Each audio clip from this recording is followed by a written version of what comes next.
Hey, welcome into another episode of the Seahawkers Show, the final episode for a while till we get into some draft talk or some news. Um, Seattle Seahawks 2020 season review. This is unfortunately an episode I didn't want to have to do today. And I actually put it off for a week because I'm still mulling the whole loss, the way the season just came to an abrupt end. The fact that I do live in Los Angeles, and yes, this isn't the Los Angeles it was before when the Rams were here, and even then they were second fiddle to the Raiders when they were here. But you still have a bandwagon fan base that loves to throw it in your face, especially if they know you're the team that they're playing. And the amount of, I guess, arrogance of the LA fans has been, if you're a fan of the Seahawks, and there's a lot of them down here in the OC area as well, the fact that they've had to take a lot of crap talk from a team that thinks they're so much better than what they are. And they were beaten by the Packers. I just thought they would be slapped around a little bit more. So I was kind of disappointed the Packers won by only the amount that they did. I felt that only because of good coaching and defense were they even in that game. And the Packers actually playing a little bit like the Seahawks and allowing Goff to actually do something, because Goff was terrible all year, and for them to have 18 points in general, I was shocked and disappointed with the Packer defense. But look, that's a story for another day. Please like and subscribe. I'll try to give some updates, but basically I'm going to break down the game. I didn't want to get into video highlights on this one because it was just too depressing, honestly, as a Seahawks fan, to know that your team, okay, look, to know in the previous video that I had made, telling a lot of Seahawks fans that maybe are new to the team or that came on in the Russell Wilson era or at the end of the Holmgren era, the fact that since Holmgren came along in 98, the team has been at an upward trend. The franchise has been an upward trend, getting the new stadium, new gear, winning consistently. If you look back, there's only one team that has more or actually the Seahawks, there's only one team that has more wins than the Seattle Seahawks, and that's the New England Patriots in the era of Bill Belichick. And so Seattle's right there with them. It's just they've only notched one Super Bowl. And they could have had two, and if a lot of people go back, they could have had three, should have had three, but the refs took that one away from us, and then we took it away from ourselves, but in 2015. Problem is, guys and girls, the Seahawks, this team for many years, if they cracked 500, was a good, successful season, which was 8-8. A lot of times growing up, I saw them 6-10, 7-9. The fact that they finished 12-4, yes, very successful season. Very happy about it. But when I look back at it, the talent that this team has and had this season, because like it or not, there's a bunch of free agents, and no team is put together the similar way that they were the previous year or the year before that. And I guess what I'm saying is the 2020 Seahawks as we know them will never be the same in 2021. There's going to be new faces, new changes, people leaving, people coming, going. We've already had the fact that Schneider our general manager was being courted by Detroit. We paid him out. He's going to be there forever, it looks like, for a long time. And so that's good to know. And then we fired the offensive coordinator, which I'm going to get into in this video because he deserved a lot of the crap. A lot of people wanted Ken Norton fired. I think with personnel changes and the fact that he was able to adapt and change things up, helped the Seahawks fine-tune their defense, and it got better at the end of the season. And again, the defense wasn't the problem. The offensive coordinator was the problem. I think a lot of it got overshadowed in the beginning of the season because of the good start and the Let Russell Cook moniker. And I think once he started turning the ball over, I think what happened, the offensive coordinator got along, Schottenheimer got along with Carroll, and I think they got into Wilson's head. And there's a lot of theories out there by you Seahawk fans I've seen, like the whole Sierra thing, the whole him diving into other facets, either whether it's social injustice issues, whether it's growing his brand or selling things on the side, or just being that Hollywood type husband to Sierra. I don't believe in all that. I think there's plenty of guys who can juggle it, and he seems to be a smart guy, family guy, and all this other stuff. I think he let Schottenheimer and Carroll get in his head too much, and he kind of like pulled the reins down. He wasn't the same old aggressive Russell. and wasn't taking the chances and was too scared to have interceptions and stuff, because at the time when they were turning the ball over, if he turned the ball over, it meant a loss because the defense wasn't stopping anybody. But I think had he gotten back to the aggressiveness in the second half of the season when the defense improved, I think they could have won those games a lot more easier, and they could have won games that they lost. So I'm going to dive into a few or go through the schedule and the games and just show you or to tell you about each game if you don't remember, or just give you a synopsis of what I felt about each game, and then where the kind of tides turned where they could have won games. Because, again, 12-4 is nothing to be ashamed about.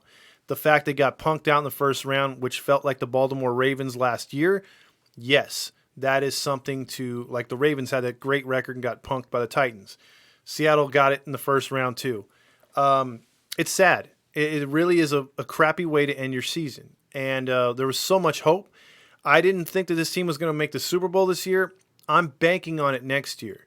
I really feel with the right player personnel and now with the right offensive coordinator coming in, that this ship can be turned to a Super Bowl team, because they were right there. This was a Super Bowl contending team this year, which was a year earlier.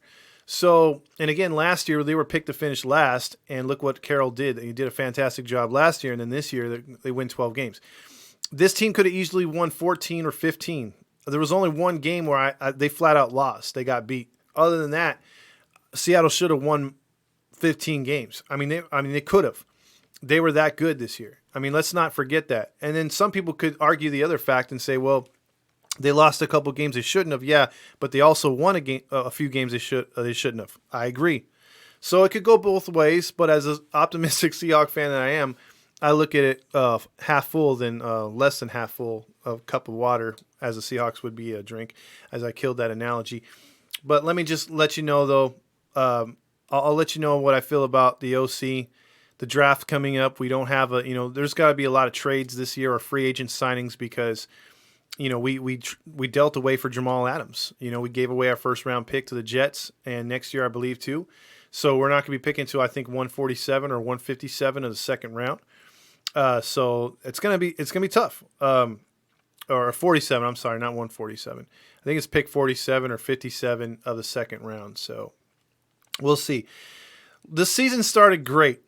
Week 1 was against the Atlanta Falcons. Again, the defense didn't play all that great, but the Seahawks offense was, and they won 38-25 in Atlanta. In a game which I thought it was going to be a lot closer than that, because I felt Seahawks on the road, opening day, Atlanta, you really can't count any team out opening day, because everyone has that fire. It's like baseball too. I mean, everyone just can't wait to get out there and play. And sometimes you have great performances on week 1, and then they disappear. Like, look at the Jaguars. Jaguars stunned the Colts in week 1 and didn't win a game the rest of the year. But they were fired up enough to win that first game. So Seattle got away with a 13-point victory on the road, and then they come home for New England. Now, obviously, COVID was in full effect, and there wasn't going to be fans, and I felt that maybe by the 5th or 6th week in the season, or 5th or 6th home game, we could have some fans. That didn't happen. So I was optimistic going into New England, or at home with New England, as one of the only games that maybe they wouldn't have fans. They won this one 35-30 in a shootout with, of all people, Cam Newton. And that was obviously Cam Newton's best performance of the year. He threw the ball very good in this game, which shocked me. And Seattle really shut down the run, including the final play where he almost got in on a play that he had scored 3 other times in the football game. He tried it on the goal line, and Seattle stuffed him in a very, very butt-clenching victory. It was one of those things where it's do or die. You're going to lose in prime time, but Seattle somehow snuck away with a 5-point victory. Then against Dallas, a good shootout with Prescott and Russell Wilson throwing the ball all over the place, and Seattle held on to a 38-31 victory to go to 3-0 to start the year. And then one of the most impressive games, I thought, not defensively but offensively too, was against Miami. Going back and forth, Seattle will win this game in a game where I thought was a trap game leading up to the Minnesota game. Seattle was in control from the second, for most of the game. Fitzpatrick tried his Fitzmagic at the end, but in the end, Seattle would hold on to an 8-point victory over the Miami Dolphins. Seattle got contributions from Lockett in this game. The run game looked good. And then in week 5, again on prime time, Seattle would steal one against the Minnesota Vikings. And in a game where Russell has never lost to the Minnesota Vikings. And guess what? We play the Vikings again next year on the road this time as we play the NFC North. I'm sorry, NFC North. The Seahawks had to come back in this game. We're down 2 scores. This was the first game we saw the defense, because in the previous 4 games, the secondary was torched left and right, giving up third downs, third and longs every other play, it looked like. And then freaking this game, they were shutting down the pass. They just couldn't stop the run. And Rhodes was running all over them until he got hurt late in the game. That sparked the Seahawks offense. They came back and got the victory, held on 27-26, or actually they scored in the final seconds, which was crazy, to win the game. DK Metcalf with a dramatic touchdown catch. Then week 7 was a disappointment because this was a chance to go 6-0 and stay 2 games ahead of everyone else in the West. And this was a time where the Niners were already having all these injuries, and Seattle pretty much had this game won. DK Metcalf catches a screen in overtime and breaks away, but the penalty on Lockett, or I think it was Moore, for the illegal block, and that nullified that. The Cardinals would kick the winning field goal. But before that, Seattle blew a big lead. They got way too conservative after just throwing the ball and doing whatever they wanted on offense. They got way too conservative, sat on the ball in the final few drives, including 2, I think it was 3 bad picks in the game by Russell Wilson in this game. One of them, Metcalf, has been highlighted as chasing down the defender from all the way in the end zone, which was a great play, one of the plays of the year. But Russell Wilson he threw another stupid interception in overtime, which led to the game-winning field goal. So at that point, they're 5-1. Still nothing to be upset about, but that was definitely a game you gave away. You could kind of say, well, we shouldn't have won the Minnesota game, so we gave the Arizona one way. But still, I mean, at that point, you're thinking they still should be undefeated. Then they play the 49ers, which the Niners were bragging all year about being on the revenge tour.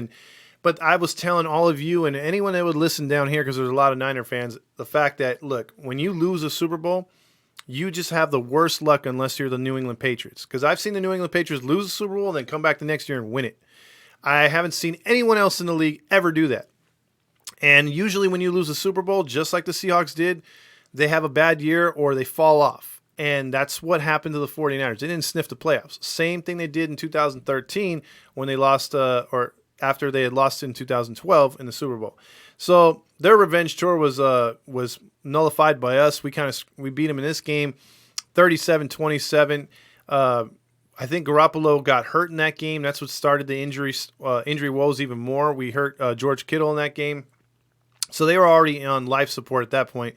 Losing that game was already pushing them out of the playoff positioning back then.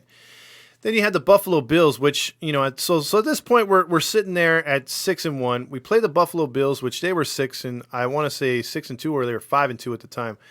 And the Bills just did anything and everything they wanted to on offense. We couldn't stop them. Our secondary was pathetic. The score looked closer than it was. This was the only game to me that Seattle was flat out beaten every phase of the game. And even though the offense put up 34 points in the game, granted some of it was in garbage time, Buffalo dominated from start to finish. I mean, we just literally couldn't stop them. I think that was where Josh Allen came out and was just like, hey, look at me, like I'm a big-time quarterback, And that's why they're where they're at right now. They're in the AFC Championship game as we speak. Then we played the Rams, which this game was probably the most disappointing game next to the final Rams game that we played, because all the hype about McVay and all the hype about the Rams and that new stadium and Jalen Ramsey and Seattle, this is where the offense just took a dump. From this part on, from week 10, it seemed like all the aggressiveness, because of the turnovers that happened in Buffalo and in Frisco and against Arizona, they dialed back Russell Wilson. And when we played the Rams, I'm like, dude, and Troy Aikman, I'll say it again because I said it in the previous episode, said in this game for the first time, you have one of the best receivers. You have to trust him and take shots at him. He did the same thing with Irvin on Sanders. So why not take a shot with DK Metcalf against a guy like Jalen Ramsey? Take your chances. You're going to win some, you're going to lose some. I'd rather know that I'm going out after my best guys. He only threw them 3 times in this game. And there was memes. All the Rams fans loved it because they thought they proved their point. And then they look at our big bad receiver, and he was underutilized in this game. And Seattle's offense was a mess in this game. You had Schottenheimer again.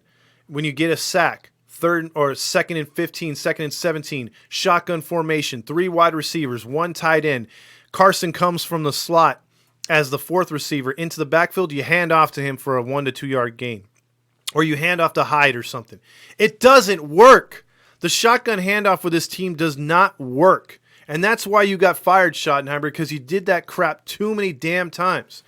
And the offensive line, for as good as they looked for about 13 weeks of the season, started to show some wrinkles around this time, especially at the end of the season too, and I'll get into that.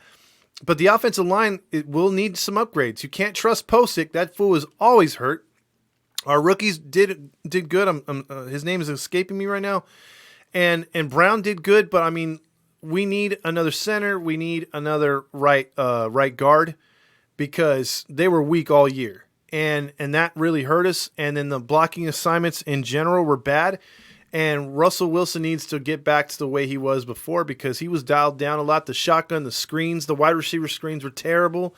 There was a lot of stupidity in this. And you saw what the Packers did to the Rams. They killed them with slants. That's all we had to do against them, and we didn't even try that. We tried these outs. We tried comebacks.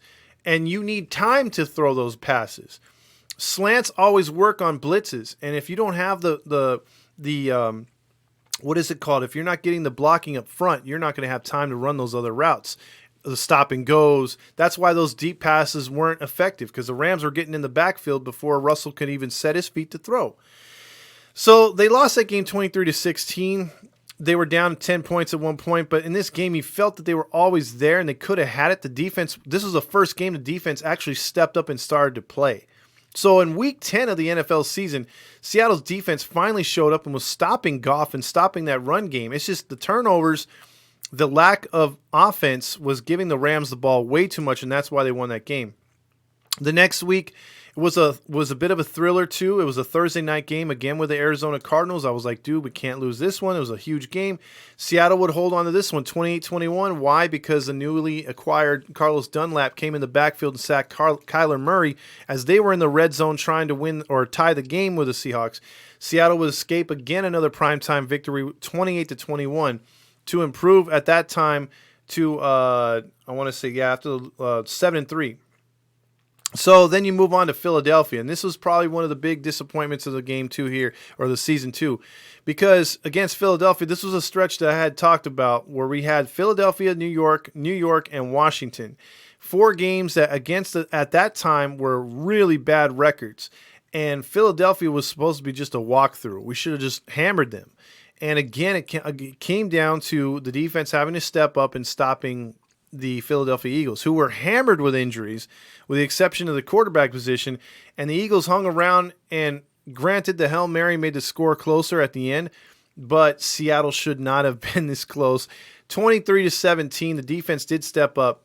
Now here's the disappointment of the year. The disappointment of the year, up until that playoff game, was Week 13 when they faced off against the Giants. You would think with the Giants not really having a good quarterback anyway, with Daniel, you wouldn't think that with a journeyman quarterback in Colt McCoy, the Seahawks would run roughshod against them. There's no Saquon Barkley. The Giants had other injuries on defense. Seattle should have ran roughshod on them. And to their own admission after the fact, Seattle Seahawks players like Shaquem Griffin were quoted as saying we took them too lightly. We didn't think they were that good. They didn't come out with intensity. Who does that fall on? The coaches. The defense might have showed up for this game at times, but the Giants had the ball way too long, and the Seahawks didn't help themselves out by keeping the ball out of the Giants' hands by going pretty much 3 and out most of the day. They only mustered 12 points in a 17-12 home loss. Home loss! And this is one that I'm glad the fans weren't witness to. Now, for whatever reason, that sparked the Seahawks for the next week because I had complained all year that they had not won a game convincingly. They had not put their foot on someone's throat when they had the opportunity, or the pedal to the metal and finish a game and let your starters rest in the fourth quarter. Instead, every game was a nail-biter. Every game they had to win at the end. This one was the only game that they just said screw it, and they, against the New York Jets, who were coming off a victory the prior week against the Rams, an upset, Seattle ran roughshod on them and won 40-3. It was primarily the easiest game I've seen in over 2 years. The Seahawks dominated from the kickoff to the end. We actually saw Geno Smith get in there, which is not a bad thing if Russell Wilson's healthy. You never want to see Geno Smith in there if he's hurt, obviously. But if he's in there just to mop up, hell yeah, that means you're blowing out the other team. And we got to see Geno Smith. We got to see a lot of other backups. It was good to see. So Seattle wins that game 40-3. Then they go to Washington, which I knew was going to be close. It just shouldn't have been this close. And against a guy who's now out of the league, it's even more embarrassing at that time. Seattle wins this game 20-15, but the Redskins were in it. Washington was in it all the way to the end, and it was too close for comfort. Now, week 16, I thought Seattle had turned the corner. By this time, we thought Seattle being 10-2 or 10-4 at this time, and was trying to get the number one spot, but the number one spot was going to go to the Packers because they weren't going to lose any of the rest of their games. But there was still an opportunity for them to sneak in. Now they had to win their last two, which was against divisional opponents, one at home, one on the road.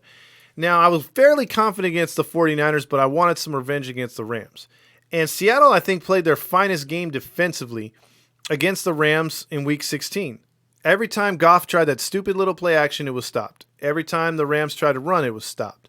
They really didn't have much going on except 2 drives where they moved the ball at will, which Seattle usually does that in every game. They'll give about 2 drives up to where they let the team kind of do what they want, and you're scratching your head like, why did they allow this to happen? But it happened, and the Rams only mustered 3 field goals. The first time in McVay, the genius, his career that his team, but led by him, would not score a touchdown. So Seattle wins that game, again, comfortably, 20-9 at the end. Because it was 13-9 for most of the game, and the Rams were just right there, and the offense just tried to do everything to give it to the Rams. But thankfully, Seattle made some clutch plays at the end and put the game away. So then you move on to week 17, in a game, again, that didn't have to mean too much, but it kind of did. And Seattle played just like they did against the Giants, and this game was very concerning to me. The Niners jumped out to a big lead and held it for most of the game, but Seattle would have to come back and win it at the end 26-23 on the road in Arizona, which makes no sense now or won't make sense in a couple years when you look back at it. But week 17, getting the victory. So Seattle will win that game. It's kind of disappointing. You thought and you hoped that they would have blown them out like 40-13 or 38-7 or something like that, to where you're like, okay, we got momentum going into the playoffs. What would happen would be a cluster F just over a week ago. And as I get into this game, I'm just going to tell you that there's reasons why Schottenheimer were fired. And I think one of them was that pass that was intercepted by Williams, where it was a screen pass to Metcalf. They were trying to force feed him the ball. The Rams knew it. Williams jumped the route. And here's the thing. Even if he doesn't catch that ball, it's a backwards lateral, which makes it a fumble. So if he would have knocked the ball down, that's a fumble. It's going into the backfield. He could still pick it up and run with it. So the fact that he intercepted it, the fact that they kept showing McVay run down the sideline, made me physically ill. I could not stand that. Look, they are getting really close to me as a Seahawk fan. I know there's more Niner fans there, and they're more obnoxious. It's just the Rams team in general is elevating itself to a level, to me, because we've dominated the Niners for a long time now. They're getting to a level to where I'm starting to hate them a little more than the 49ers. I really am. And that's saying a lot. I'm tired of Aaron Donald hearing about, like, I heard Colin Cowherd call him the best defensive player he's ever seen. I mean, has he not watched Reggie White? I mean, there's so many other defensive ends that have dominated more than this dude has. And granted, he's a beast. Not taking that away from him. He might be the best defender in football right now. But is he the best defensive end you've ever seen? Really? You want to put him in the Hall of Fame already? It's crap like that. It's crap like already anointing freaking Jalen Ramsey is the best corner in football. That just makes me vomit in my own mouth, dude. Just regurgitate. I'm tired of the crap. And then you have to hear about Goff, and he's not a good quarterback. He's the fourth best quarterback in our division. And that's saying a lot, knowing that Garoppolo's in there, Mr. Diva himself, who gets hurt all the time. So there's a lot to digest with this game because it's like they didn't force feed the ball. I mean, they didn't give the ball to Metcalf in good situations. They force fed him, which didn't make him look any better than he did in the previous two games, which gave Ramsey all the crap talk.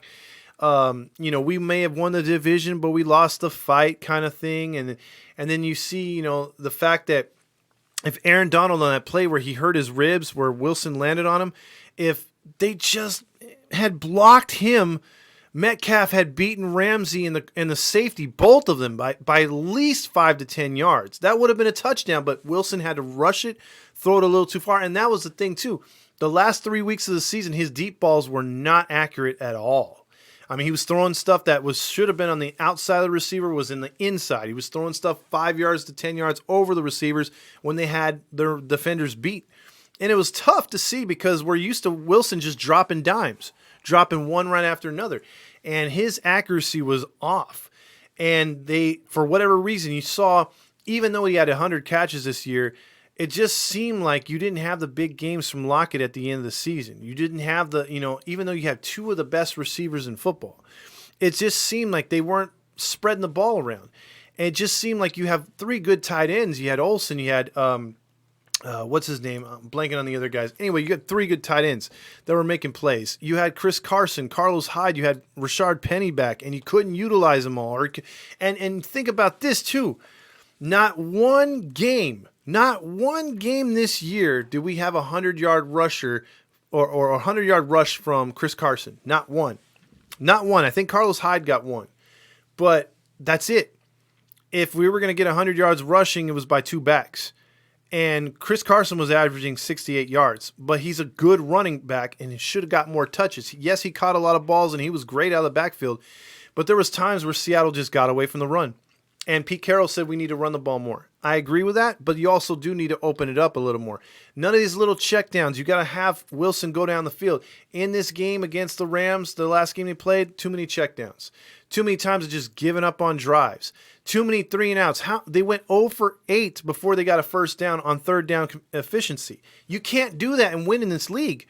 And this is not the type of this is not the what do you call it? It's not NBA, it's not NHL, it's not Major League Baseball. You don't get several cracks at it. You can lose the first two games. You could be the Lakers with the most stacked team, and you could lose game 1 and game 2 of the series and then just roll 4 out of the 5 and win the whole damn thing, or just win 4 straight. And you could do that in baseball. You could lose the first 2 games. We've seen it plenty of times. And you could have a bad start by your star player.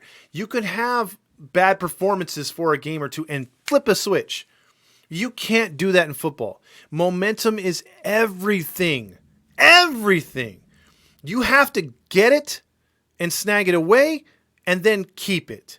If you don't have it and you don't play for it and you don't try to go for the kill, you will never take that next step. It's all fine and good to be 12-4. And as a Seahawks fan, like I tried to explain earlier, and I don't know if I finished my point, losing games and being 500, when you get to the next step like Seattle did with Holmgren and you start making the playoffs consistently, you make a Super Bowl for God's sake.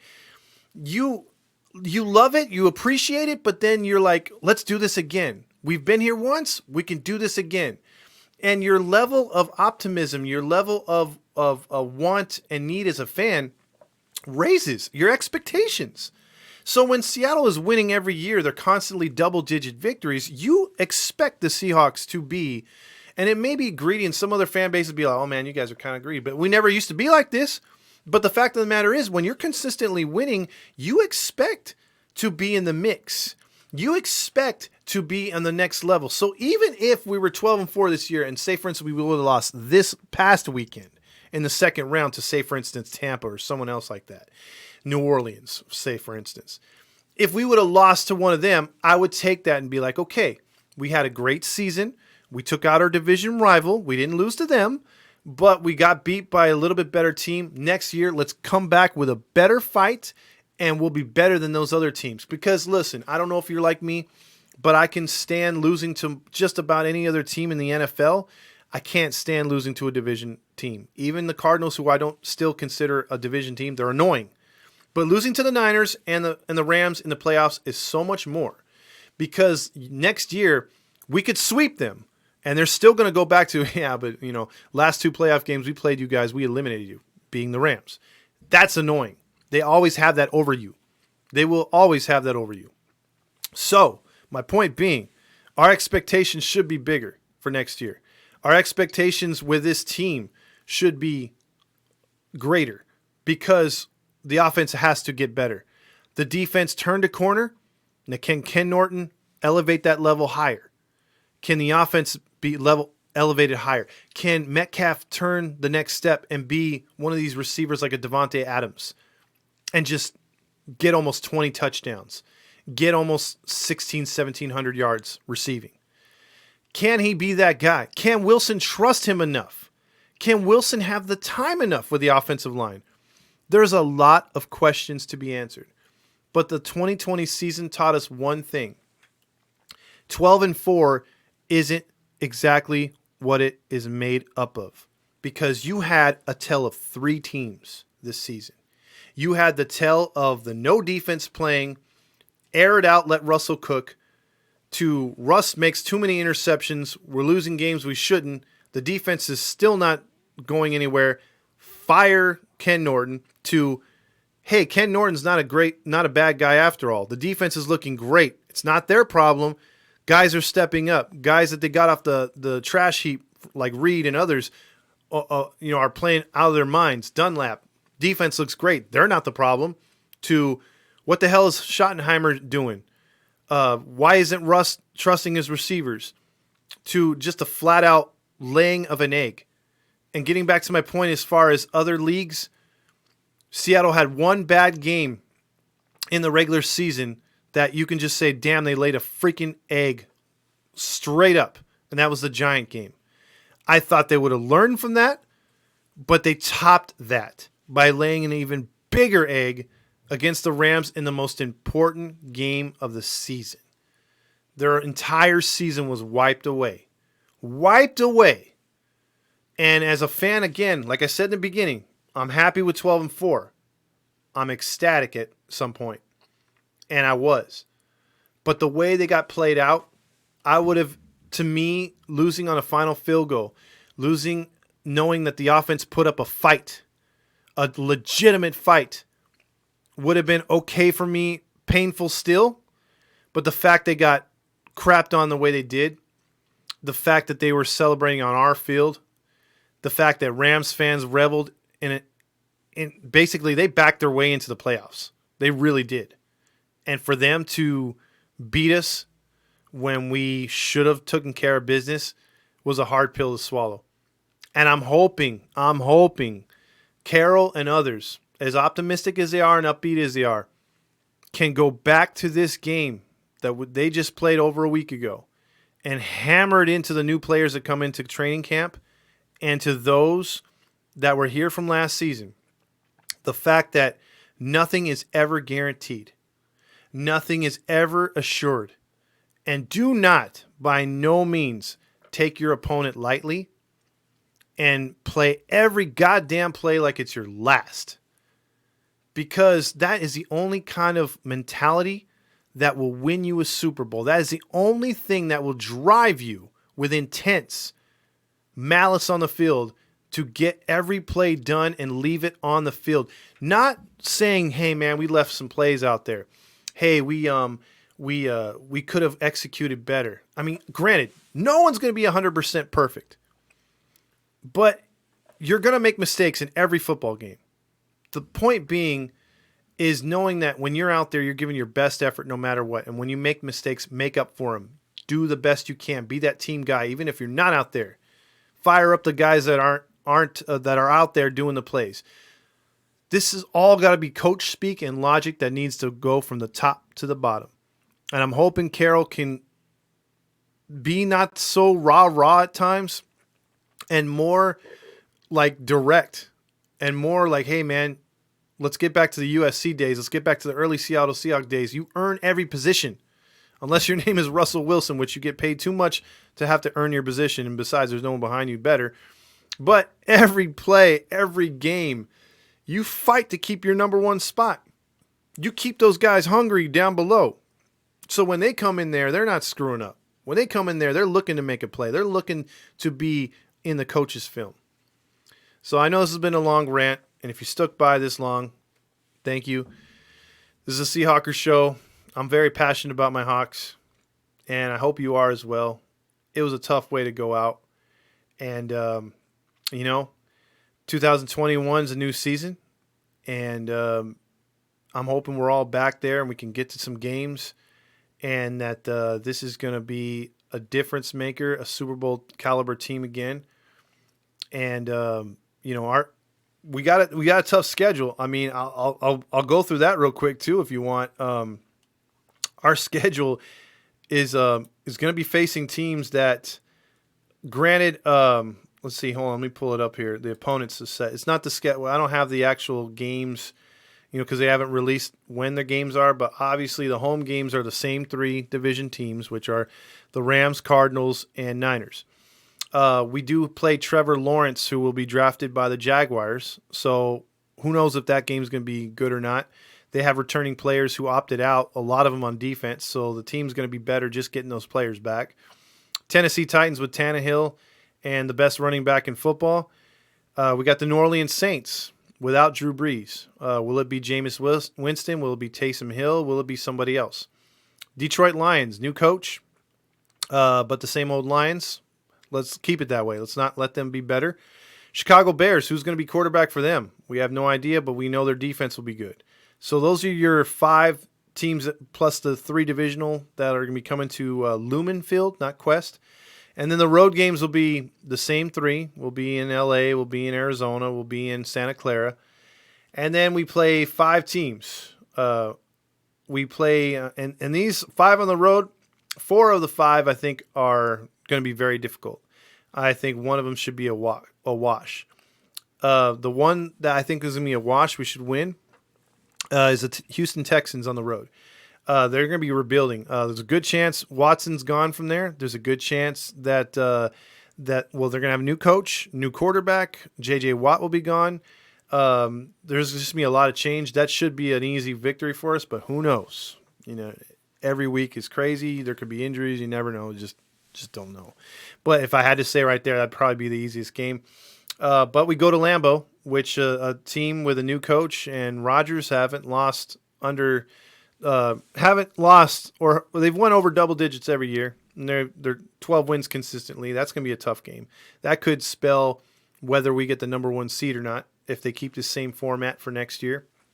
And then we play, lo and behold, the Minnesota Vikings again. We always play them every year, no matter what it seems, but this time in Minnesota. So that game will be tougher, and can Russell Wilson keep his undefeated streak against them intact? Hopefully he can, because I have a few Vikings friends, which I love to rub it in with them every chance I get. And then Colts, will they have Phillip Rivers? If they have Phillip Rivers or not, I like Brissett. Jacoby Brissett's a good quarterback, and that defense is something else. And the run game's good too. That is going to be a tough game in Indy. That is going to be a tough game no matter who's under center. And then the same thing with Washington. That defense is no joke. Best pass rush in football, I believe. And the defense has gotten better. Will they have a name next year? That's the big question. And if Alex Smith will be there or will be somebody else. Either way, Washington's going to be a pain in the butt. They were a pain in the butt without a lot of that, and with McKissick, and they were a joke of a team, but somehow they made the playoffs. And credit Ron Rivera. They're going to be a tough out. So those are our 2021 opponents. Briefly, real quick about the playoffs. Tell me who you think is going to be in the Super Bowl. I was really hoping for a Bills-Browns AFC Championship. I really like the way the Browns are going, and I really like the Bills. I think they're the team I'm rooting for the most right now because of their history. I would love for them to get a title, but I don't know if they're going to beat the Chiefs. And they're playing this game about Mahomes not playing. He's going to play. And the Chiefs are, I wouldn't push it past them if it was. It came down to them getting another home call like they did against Cleveland, and it'll be a close game. in a shootout, but I think the Chiefs win. And then I really don't want to see Tom Brady in the Super Bowl. I'm so sick of him. I hate Bruce Arians from his time in Arizona. I really don't want to see them win. I don't want to see Antonio Brown there. None of those guys, man. They're a jerk-off team. And you got freaking, what's his name? Dominic Sue on that team, too. It's just, there's a lot to hate on that team. And Gronkowski with his stupid looks all the time. I'm tired of that whole team. I don't want to see them in the Super Bowl. And I hate rooting for the Packers. But I'm going to have to root for the Packers in this one. So what I'm predicting is it's going to be a Packers-Chiefs rematch of the Super Bowl one. And may the best team win. But yeah, that's my takes. Any comments, leave. Please tell me how I did for the year. If you guys are watchers of this show, and let me know. And all I can say is go Hawks, and I'll try to be on here when there's some Seahawks news and just talk it up with you guys and everything else like that. So till then, it was a great season. Just a shitty way to end it.